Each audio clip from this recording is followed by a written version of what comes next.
In a land of rolling hills and ancient valleys, where shepherds watched their flocks under the hot Middle Eastern sun, there lived a young boy named David. He wasn't a soldier. He wasn't important in the eyes of men. He was simply a shepherd. But God had already placed a calling on his life, because God often chooses the unlikely to accomplish the impossible. One day, David's nation faced a terrifying enemy. The Philistines had come to wage war, and their champion was a giant named Goliath. He towered over everyone.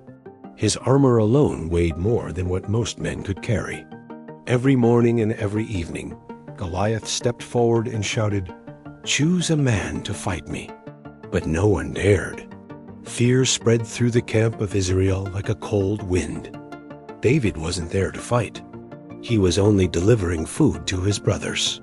But when he heard Goliath insult the living God, something stirred inside him. It wasn't anger. It was faith. "How can you let this giant defy God's people?" David asked. His brothers laughed at him. "You're just a boy. Go back to your sheep."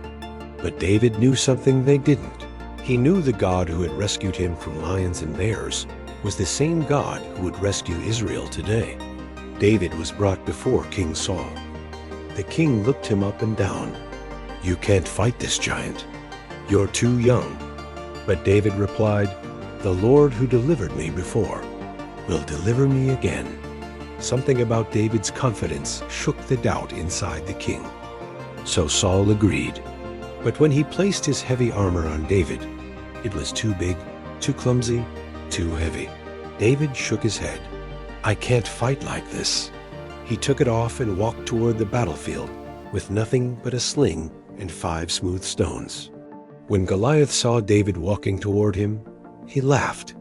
"Am I a dog that you come at me with sticks?" David didn't flinch. His voice was steady. "You come to me with sword and spear, but I come to you in the name of the Lord of hosts." The giant roared with anger. The armies held their breath. A boy versus a giant. Impossible. Unless God was involved. David reached into his bag. He took out a stone.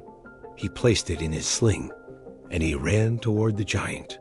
The sling spun through the air, faster and faster. The stone flew like lightning and struck Goliath right in the forehead. Silence followed. The giant swayed, then crashed to the ground. The impossible had become reality. The Philistines stared in shock. Their undefeated warrior, fallen by the hands of a shepherd boy. Israel erupted in victory shouts as they chased the Philistines away.